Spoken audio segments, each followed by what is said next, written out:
The Educators with Damian Anderson, Darnell Funches, and me, Andrew Fret. The Educators starts right now.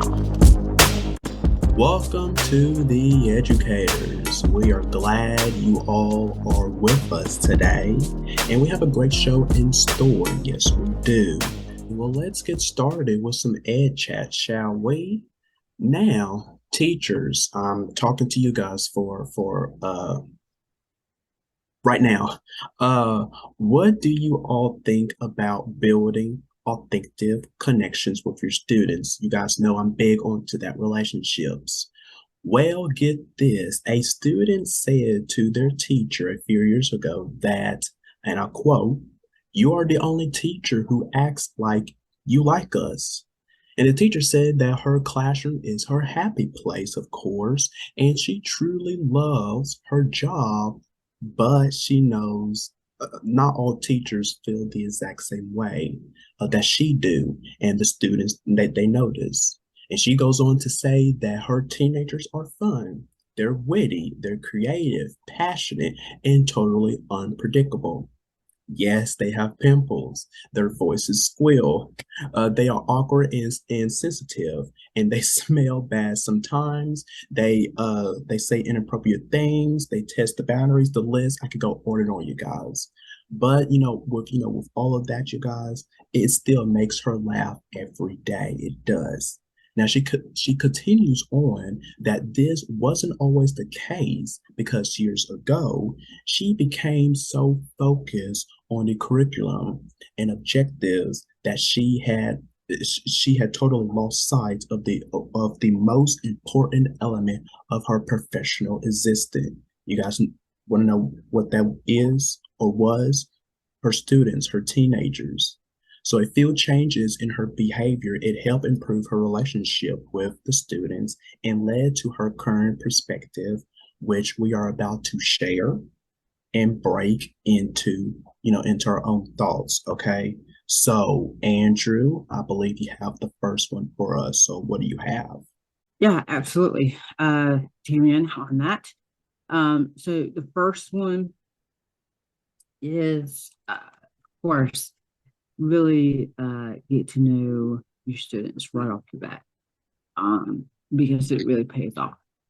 By going to their games or dance recitals, not just dance recitals, going to the going to their job, um, you know, because it's kind of like a sign of motivation almost. Um, they let them know that who you are beside your student. They feel that you care about them and will be more receptive to your requests and more respectful of you as a teacher. Um, Here's the bonus. Students who feel valued by you will be more willing to take risks for you. And we know how essential this is to the learning process. Make note of at least one thing you have in common with every student and share it with the class. It can be simple fact, like Bob, gee, like the Steelers win two. They may shake it off at first, but if the Steelers win, you will hear about it. By valuing each student's individuality, you may have a good chance of increasing engagement in the class and put information you learn into your lessons. So, for example, Brandon plays basketball, so use his name in sport as an example. Aiden gets validation that you will listen and you care. Simple but effective. All right, so we're gonna just put a twist on that whole thing I just said. I'm gonna put a twist on all that long thing I just said. Yes. As I take my glasses off. Take the glasses off means business.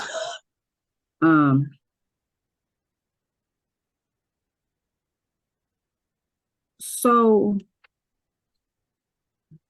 as a teacher's perspective, Mhm. I like to go to students' games. I like to go to their extracurricular activities because it Yes. shows to them that I care. It shows to them that, you know, I'm here for you, Mhm. right? I'm Mhm. here for you. So if you need help with something, I got you. I got you. Yeah. Now, I may be screaming my my voice off, but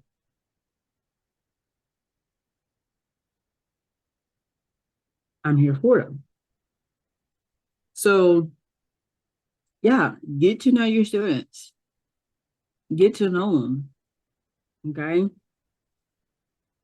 I had students from last year that has asked me if I was going to go to the homecoming, either the homecoming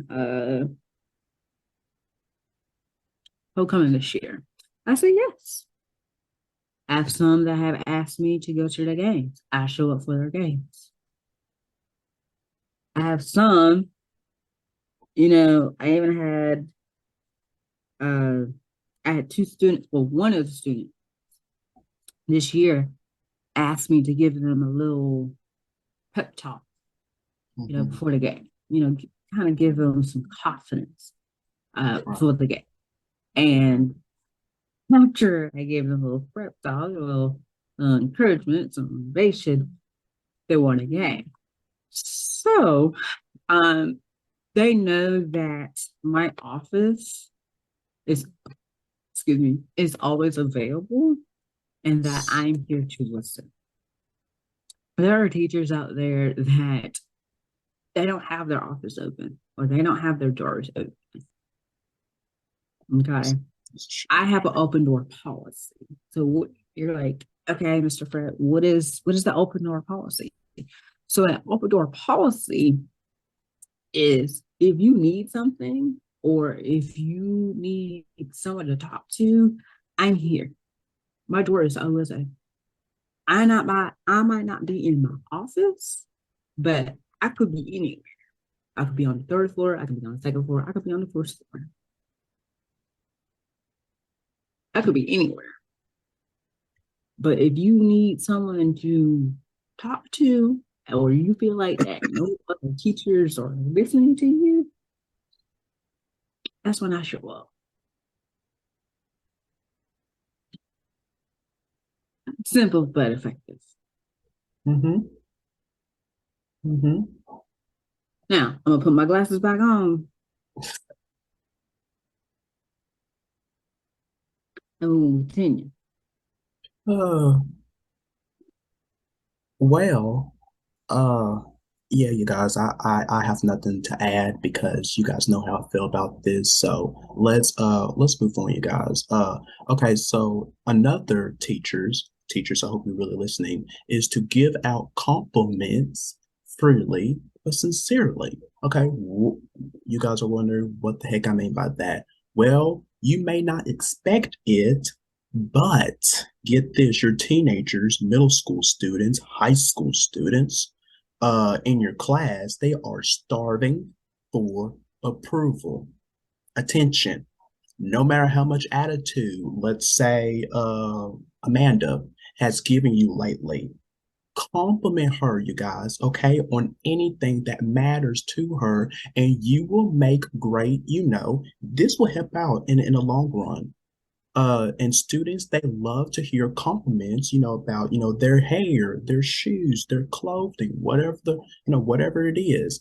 But they also love it when you know the score of their game last night and that you heard they play very well. So be able to mention some of the amazing things they do when they're not, interrupting your class, like being a part of the clubs, student council, for instance, participating in a talent show, making the honors roll, or winning a pageant. whatever school activities it is, you guys, because compliments, they are easy to give and show that you're paying attention. That's for me, that's like an important job, your responsibility as an educator. Pay attention to your students as members of society. Ooh, don't you just love that right there? Because this is new role for teenagers, and your compliments will show that you care about how they are fulfilling that role. Excuse me. I love that. Let's do, educators chime in. Let's do that for our students. Let's compliment them of whatever the just like I mentioned, the clothing, the shoes, their hair, whatever. Let's also go to their games. Let's be a part because they want to feel, and I believe this, they want to feel that they are seen and that they are valued. I'm going to make sure that my students know that I see them and that they are valued because I care each and every one about them. Now, I'm going to say this here. I may not, always go to every student's, games or whatever it may be. But I will try my best to, and I will also make sure that I watch if I'm able to watch. So the next day, I come back, I will say, okay, you guys know I wasn't there, but I watch you guys online and I support you, this and that. They will feel like, oh my gosh, Mr. Daniel, thanks so much for supporting me.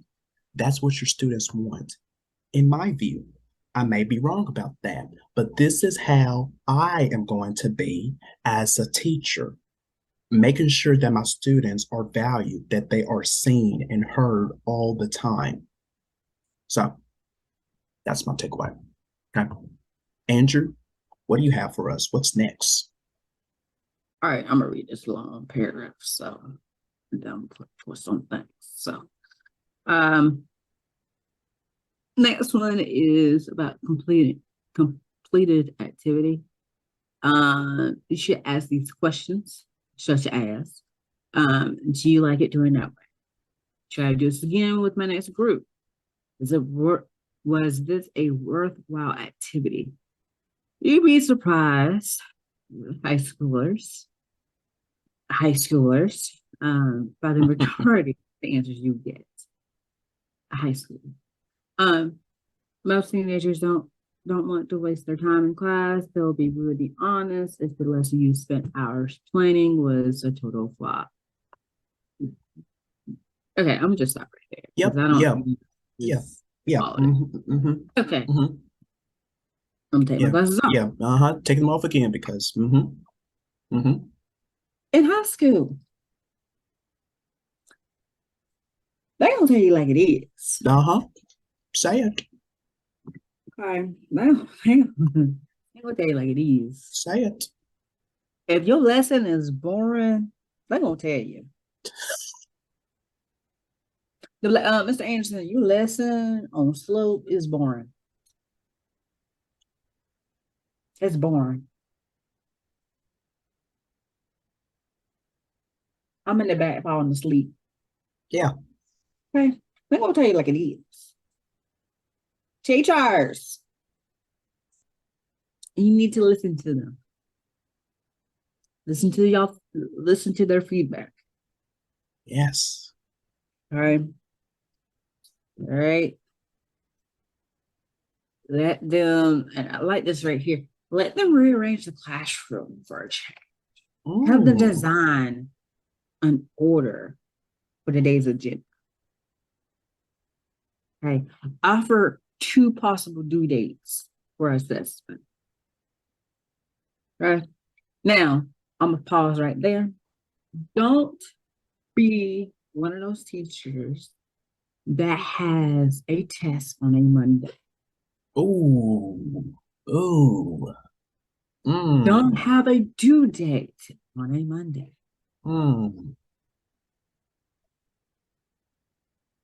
Please don't. Please don't. Like I said, if I was teaching 6th grade math, my test will be Tuesday. Actually, there'll be Thursday. The quiz will be on Tuesday. Yeah. But it's going to look like the study guide. You give out study guides. But on the test, it's going to look like the study guide. But I'm going to change the numbers around. Right. Okay. Offer 2 possible due dates. If you're saying a project, ask your class, ask your whole class, okay, what do you want your due date to be? Instead of, oh, your due date is Monday. Because half of your students is not going to turn it in on a Monday. Okay. All right. But your class should have a place. Yes, have a place. Have some snacks in there. Yeah. Yeah. Because I'm pretty sure, not just high school, middle school too, have some snacks in there. The student hungry is student hungry. Okay. So set up like a snack bar. Or a student, have one part of your room for students, like a snack bar, or stuff of that nature. Yeah. Pens, pencils, coffee. I don't know if they drink coffee, or Monster Energy drinks, because I know high schoolers like to drink those. Back when I was in high school, stuff of that nature. So, uh, I, Jamie, you took the words, out of my mouth of what I was going to mention, because everything that you said, Andrew, was spot on, spot on. Let me move on because I'm not going to mess with that. So finally, you guys, what we have is I love this. I love this, and probably some of you guys do this too. But for the ones who don't, give your students choices. Okay, give them choices. again, just like the due date. Yeah. Just like the due date. Yeah. Give them choices. Absolutely, absolutely. Because this gives your students, a feeling of power. Am I right? Something that really have, very little of in their new role as members of society, as I mentioned earlier. So you must remember how, as a teenager, let's go back to when we was teenager guys, all of us, because we was that at some point.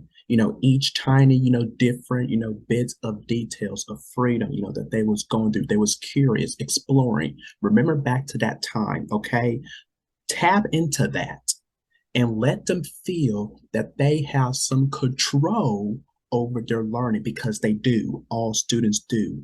They have, I'm gonna read that again. Tap into that and let them feel that they have some control over their learning. Okay?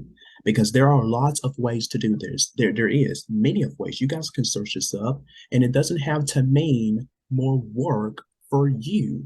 Okay? So let's say, for instance, in high school, we have some flexibility in the curriculum to allow for students' input. So you can ask if they would rather read about the death penalty. I remember doing that in high school. Wrote an essay about that. Or if they would rather give their opinions in writing. Okay, allowing them to map their own learning will increase their engagement. Let your students be. I love this. Let your students be a part of to this.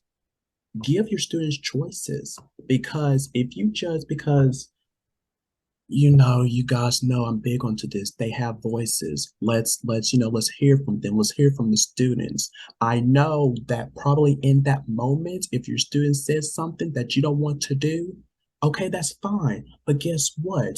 You can incorporate whatever they had to say into into another activity or lesson. It doesn't have to be the one that you guys are currently doing. You could save of what they said and plug it into maybe tomorrow's lesson, next week lesson. Andrew, you have anything to add to that? Because teachers need to be onto their A game up to this. Do I need to take my glasses? If you want to, because this is serious. This is absolutely serious. I can't stand. Well, let me finish this here, then I'm gonna hand it over to you. I can't stand when teachers don't allow their students, to feel that they are seen inside the classroom. They have no input. They don't want to hear their students. It's all about them. I'm sorry, you guys, but as an educator, it's my classroom. It's how I want it to be. If I want my students to be a part of to this, they are gladly, because we are family. We are in this together. So, Andrew, I hand it over to you because this is serious. Just like I said before, I'm not gonna take my glasses because there's probably gonna be some more. Yeah. Give them choices. Like I said before, of the due date. Ask them. Do a Kahoot. Or do raise your hand if you of the choices. Mm-hmm. Give them choices. Give them choices. That's what it's all about, people, teachers. Give them a feeling of power. If you're gonna be a stuck up, not really follow the rules, but if you're gonna be a stuck up and mean teacher that doesn't have any student input, you're not going to be successful. No, it's not. No, it's not. You're not. And then the students are not going to like you, or they're not going to want to take your class because you don't allow them to give choices. Right.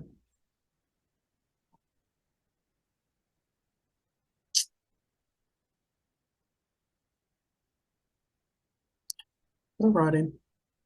We're going to stop right there, you guys, before we continue on with that, because you guys, please, I hope you took notes, teachers. And I know, the school year is almost, well, we're in February, you guys. The school year is almost over with, but you guys still have the chance. You still have the opportunity to incorporate into your classroom to the best of your ability. So we have to take a quick break, but there's more Ed Chat coming your way right after this, so don't go anywhere. You're watching The Educators. We'll be right back.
Welcome back to The Educators. I don't know why I started to sing a little bit. So now, as you all can tell, that we absolutely love to talk and share our opinions about what's currently happening into the educational world. Seriously, we absolutely love doing that. But here's the only problem, okay? Here is the only problem. We run out of time. We run out of time because we talk for a very long time. That's why you see that our episodes are so long because we talk so long. So today we have another never before seen clip that never aired on the show. So this conversation was back in January where we had guest co-hosts, Demaya Anderson, Briner Seymour, and Prince TJ. And we discuss classroom community. So take a look. And say hello to our guest co-hosts for today, you guys, Briner Seymour and Prince TJ. They are still here with us. So it is time for some more Ed Chat. So I'm going to hand this over to Andrew because he has our next topic, which is classroom community. Yes. So Andrew, why don't you take it away for us on this? All right. Classroom communities. All right. So this is mainly it's mainly for it says middle school, but it's mainly for all schools. Okay. So teachers face many challenges in keeping students participating in lessons in order to keep them become active learners. So why do us want y'all to participate? Well, the education therapist Anthony Weiner has stressed that learning occurs best through social participation, and participation is the best indicator of whether or not students are paying attention or not, because we always have that one student that always wants to put the head down and goes to sleep. Absolutely. Okay. All right. So just like the last summit that we talked about, technology has played a role in helping increase participation. Like Briner said, through Kahoot. Kahoot, Booklet, Clickers, or Google Forms, where all can be involved at the same time. Yet, those students are participating through this great technology. I'm gonna ask this question right here to y'all. Are they active participants, and why? Are they active participants? Mm-hmm. I feel like that. I feel like when you go into a classroom, you gotta participate. I mean, because when I was in class, I hated when kids just come in the classroom like they ain't got no sense, that God gave a billy goat. They just act like they have no home training. I'm like, dude, what are you doing? And then the kids, when we used to get in small groups, or we used to do these fun little activities in the classroom, and then the kids would be sitting there mad. Oh, we're doing like, what are you mad for? Like, get some spirit. But I don't know. I don't know. What's your guys' thought? I have to hear somebody's thoughts first. Before we go into that, there's always that one in that group that doesn't do anything. Right, that will be me. I'm like the creator. I sit back and watch. Okay. Yeah. Well, I'm gonna say this, you guys. There's no right or wrong answer. No. I know that, but you guys probably gonna want to hear why I feel this way. Go ahead. I'm sorry, but I don't feel that every student who comes into the classroom has to participate. I just don't feel that way.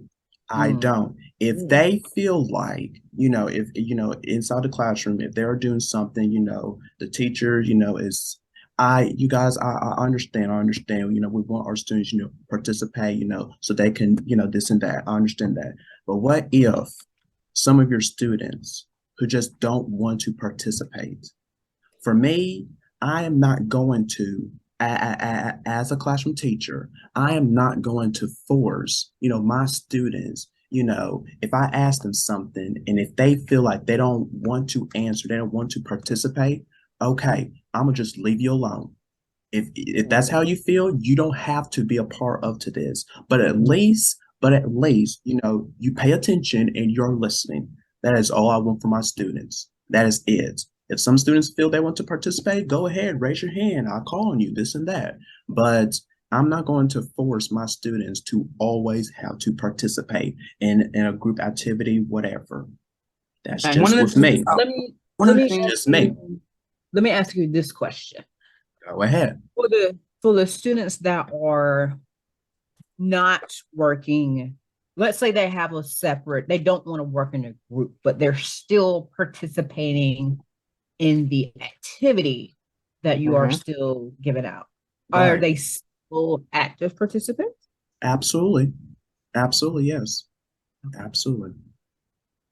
I would say participating it's a thing that kind of lets the teacher know that this student is enjoying it and the student is kind of resetting the information and understanding information, because as you participate, then you kind of can tell which student gets the information or which student doesn't get the information. Right. That's what I see what participation is all about. And students sometimes participates because, I'm not gonna lie, some students don't like to participate, and in some of the classrooms I've been in, it's kind of a big goal of participation, because classroom participation is a grade category in our grade system. For that certain class, for instance, a Spanish class, if you don't participate in reading a Spanish sentence out loud, then you might not get a beautiful grade in that class. So I can kind of see where Damien's going with some students don't like to participate and don't have to participate, not trying to force students to participate. But I feel like participation is a standard and a goal that lets teacher know that, hey, this kid gets it. He understands everything. Now I want to hear this kid gets it. Because I think opening your mouth and saying what you're saying and getting wrong answers and getting right answers can let the teacher know that, okay, I might want to think about this topic more, and then bring it back and see if the student can answer this question more correctly. Active participation is not just about students raising their hands. It's about how the student can understand the information, how they can relay on the information and say the information. Right. I'm glad that you Because said that. I'm sorry. I'm glad that you said it because there's two types of levels of engagement, and there's participants and active participants. And what Bri said is a participant that would respond to questions being asked in an individual context, versus an active participant that will answer questions asked of them, but also feel part of the conversation and be tuned in with the comments of their peers. Exactly. Okay. So, of course, we want all students to be active participants in the classroom, either participating in a group activity or working by themselves. They're still working on the lesson. Yes. So building communities in the classroom is key to accomplishing this. Okay. So what does it mean? So building communities is to promote collaboration and building relationships that foster a positive and productive working experience. And that is the same concept to students. Yep. Okay. Like I said again, students can work by themselves or work in a group, or you can have students lead the class. Kind of take a step back and have the students lead the class, kind of like what I did a couple of years ago, where I taught my classmates how to do proportions back in 8th grade. I remember that. I never liked them, but I remember. Because You think about it. But there are some students that do not get it at all. Right. And it's okay. Yeah. You know? Yeah. So as students and teachers start to feel a sense of belonging to a community, they can build up their roles in the classroom. It is human nature to want to feel accepted, and that acceptance can lead to confidence and willingness to participate and work as a team. So going back to, as my hand is going that way, it should be going this way. As Damien said, some of his students does not want to participate in a group activity, and that's fine. Yeah. But in his classroom, in his community, they're still working as a team. Exactly. Even though some of his students are working by themselves, they're still participating. They're still working as a team.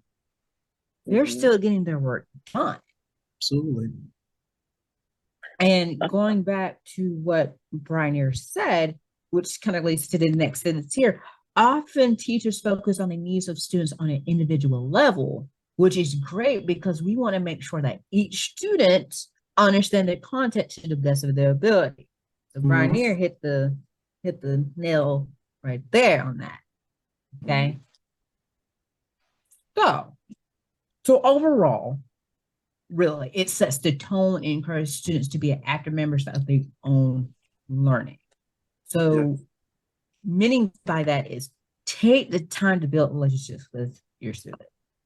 I don't know how many times that we have said this ever since season 1. Build a relationship with your students. I can agree on that because some teachers, the teachers I've known from my high school, they understand me, like they know me, like they can often tell a type of person you are. You know what I mean? Because Spanish teacher, he doesn't call me Brian, he calls me Bri, and I'm like, appreciate, because most teachers call me by Bri other than your full name, because some teachers are building relationships. You don't see, because I've been in classrooms where there's nice teachers, where there's teachers who just don't care, who just don't want to be there. You know, I've been in those type of rooms. So I feel that it's important to build that student and teacher bond. Like as talk show hosts, we're building an audience and a host bond because we're both trying to rely on each other for more information. And as a teacher point of view, it's important because sometimes you can dig deep and have fun and get the level of trust and ability from a teacher point of view. So that's how I feel sometimes as well.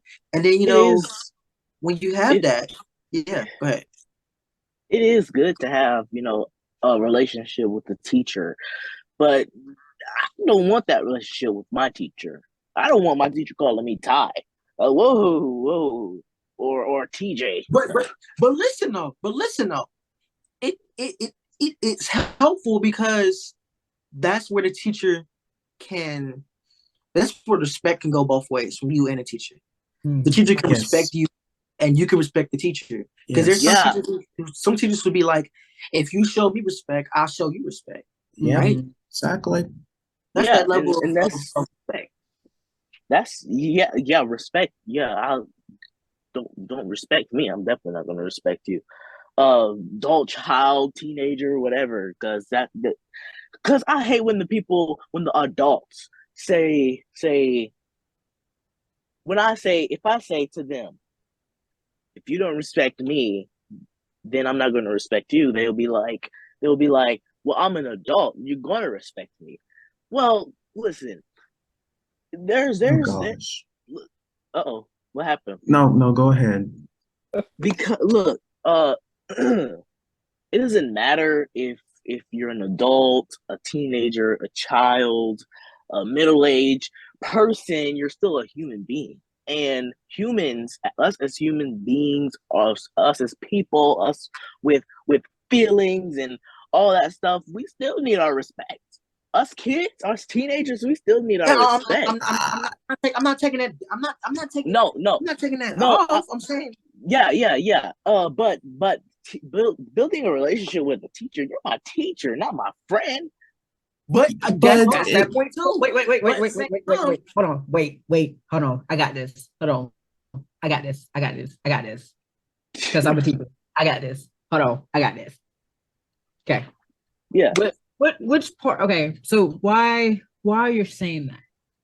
As a teacher, why? See, look, look. So my teacher, she's cool. She's like a millennial teacher. You know, she's right, about in her right. 20s and stuff. And Okay. you know, I can build not a friend relationship, but a student and teacher relationship. We can make certain jokes here and there, but she's still teaching. Like I said that you're my teacher, not my friend, because you are. I didn't come to school to build friends. Yes, it's okay to it's good that I have friends and that we get along good, we can make jokes, but I come to school to get my education. I didn't come to do that when I'm at home. So it is I understand what y'all are saying. Like it is, it is important that you have that relationship with your teacher where you can feel comfortable going up and asking questions, getting help from your work. But but what if you might? But what about that teacher? What if you need that teacher in the next few years to sign off a college recommendation form? Like, I'm not going to college. Well, no, but just like what if we're just what putting it if? out there, Like, TJ. We're like just putting it out because there. because for So, me, okay, Because so because some of use- us we will come into contact with our teachers at some point. Like all of us, we I still will. do. So I still what do. if, Yeah, just what if, you never know. That's with me personally, I had to get a few teachers to sign some college recommendation forms last month actually. They said, I mean, "Oh, I'm so I'm not. happy to do it." It's like I'm I'll be not happy to do saying. that. I'm not saying like I don't like the teacher.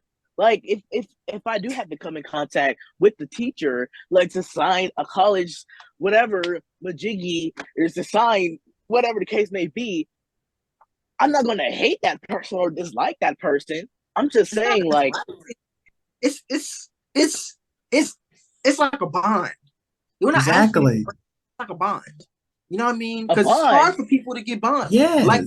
Like for instance, listen. Let's say you was in with a a teacher. let's say if you were in a total situation where you Okay. literally close to expulsion, right? Expulsion. Okay. What if that millennial teacher was in that office with that principal and was like, TJ, I can vouch for him. He did it out of self-respect and so this and that. So what if you want a person to stand up for you in that corner? That's the See, level of bond. I don't The want teacher. I don't want a bond where okay, see, okay, I'm gonna use an example. Go ahead. I'm okay, let me use an example right here. So say if Damien's the principal, Andrew's the teacher, and me and you, Rainier, we're the students, right? Well, yeah. So let's use that example that you used. The teachers or the principals, they're having our backs. Well, hold on. You're my friend, right? So if I get in trouble, you're hold on. See, look. Take your time. Wait, Take your time. Take your So time. we're talking about it's no we can get in trouble. It's you. right, yeah. So Yeah. if the teacher, if you're saying that I got in trouble or if you're blaming me for something, and then the teacher is there to have our back, I don't want a teacher where we're friends and then they lie to just to get me out of that situation. I want a teacher It's not like or that. a friend who's some teachers will do that, but I'm saying who's some honest and will tell the truth. Oh, Andrew, jump in. Hold on. Go ahead. Me. All right. Okay, first of all. Teacher here. Hi, how you doing? So I have a whole lot of students. I mean, several students that will come to my office that would if they're going through something and there's nobody to talk to, they'll come to me because I hear them. I listen to them because I'm here for them. Right. And I'm saying, all I'm saying is I okay.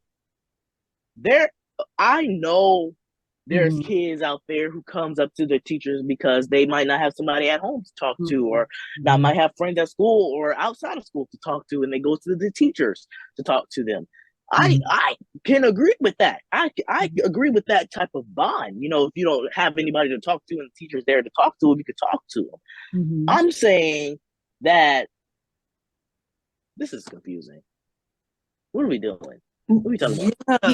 Because no, it's really not confusing at all. It's really not confusing at all. Y'all are talking about something different that I'm talking about. All I'm saying is, wait a minute, wait.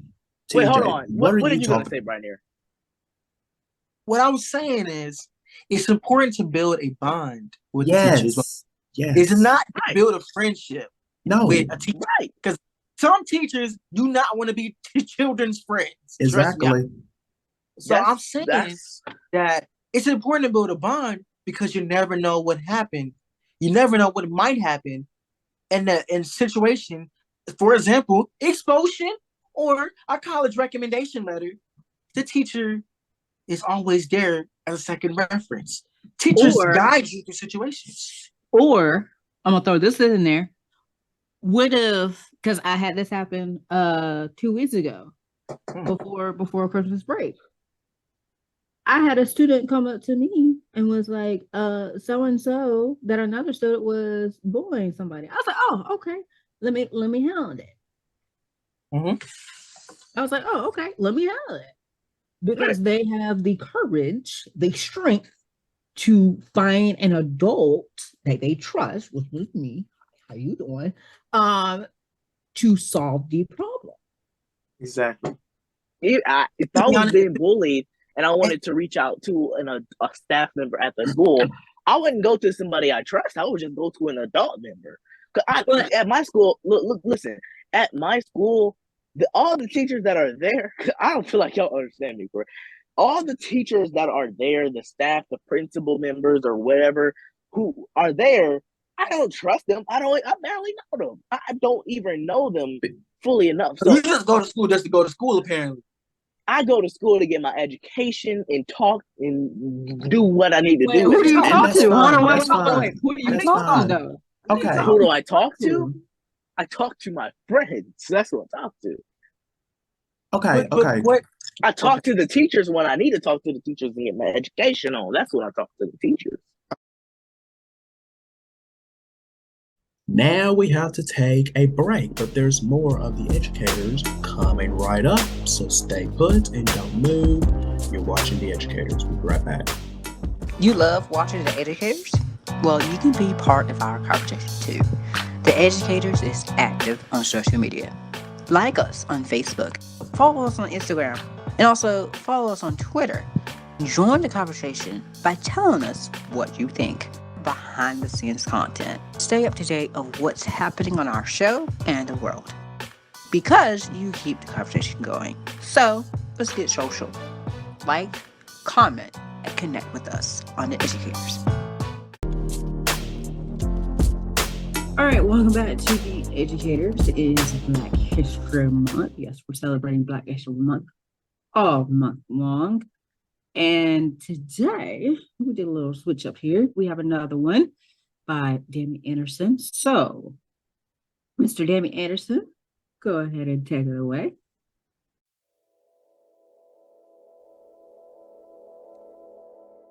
Former President Barack Obama served as the 44th President of the United States. His story is the American story. Values from the heartland, a middle-class upbringing, and a strong family, hard work and education as the means of getting ahead, and the conviction that a life so blessed should be lived in service to others.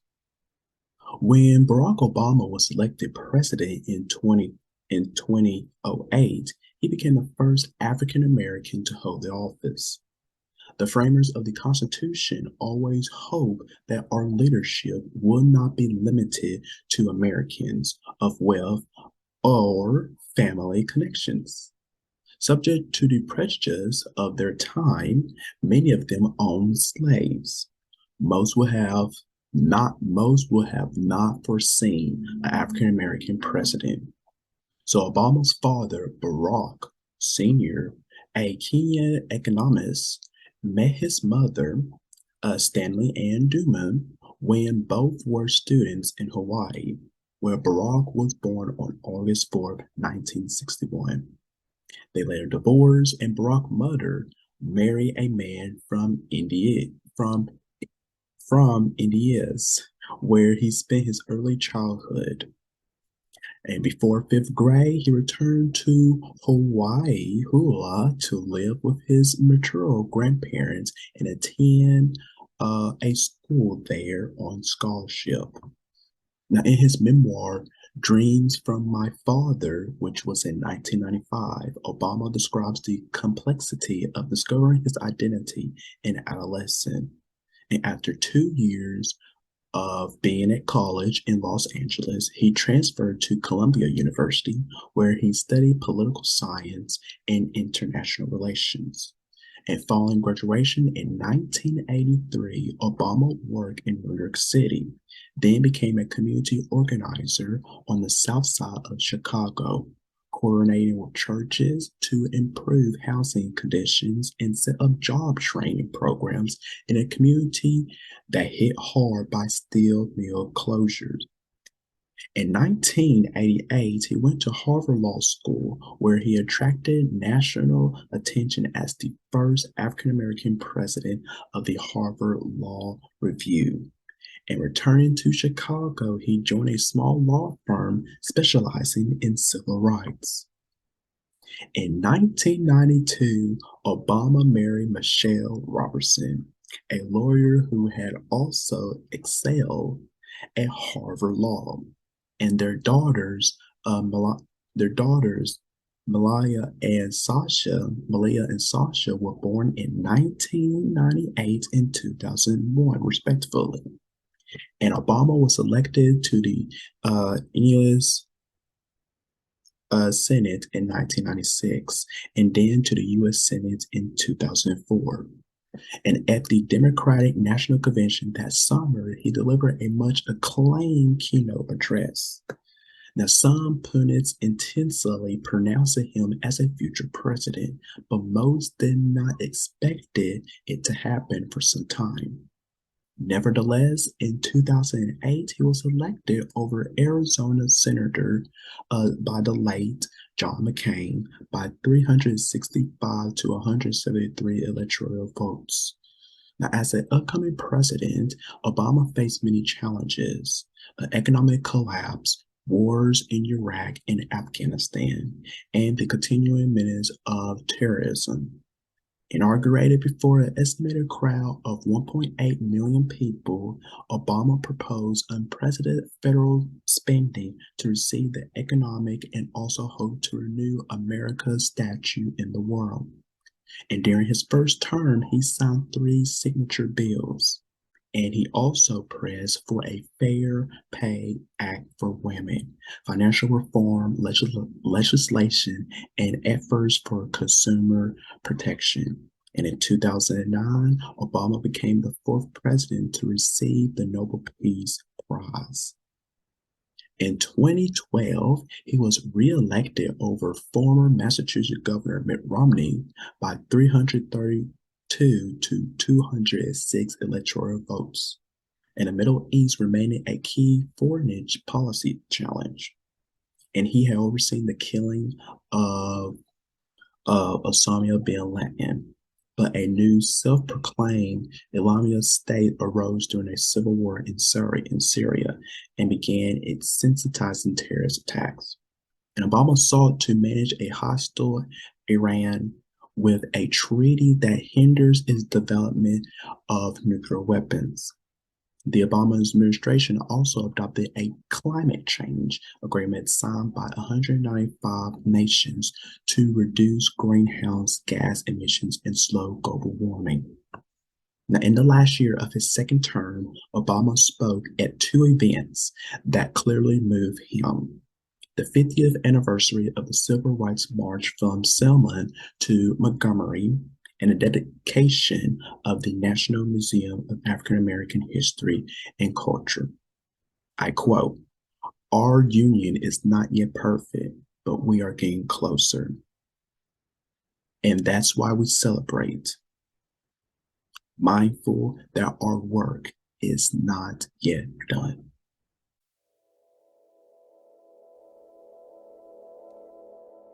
All right. So thank you so much for reading that Black History Month reading. Just again, we celebrate Black History Month all month long.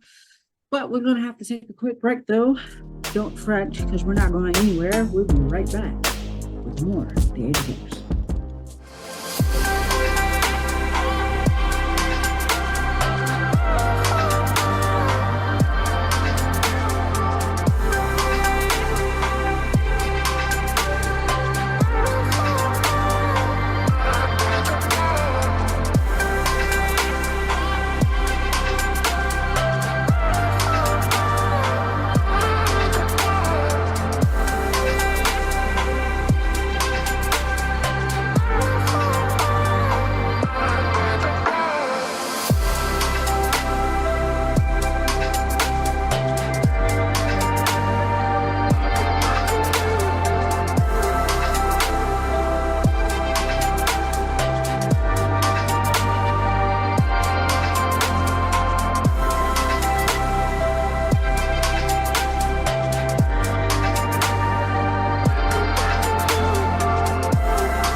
You love watching The Educators? Well, you can be part of our conversation too. The Educators is active on social media. Like us on Facebook, follow us on Instagram, and also follow us on Twitter. Join the conversation by telling us what you think. Behind the scenes content. Stay up to date of what's happening on our show and the world. Because you keep the conversation going. So let's get social. Like, comment, and connect with us on The Educators. Welcome back. Welcome back, you all. Great show today, Andrew. I know it's just only the two of us, but we had a great show. We want to appreciate all of you guys, our fam, for always tuning in seriously and for always watching, because we couldn't do the show. We couldn't have it, without you, without your support. So we thank you so much. Now, Andrew, before we end today, we're going to probably start doing this now because I like it. I think we started last week or the week before last, or I don't remember. I can't remember, but I remember we did it. Do you have any last thoughts, remarks from today's show that you want to leave off with our viewers for the week? Anything? So this is a segment called What Did We Learn?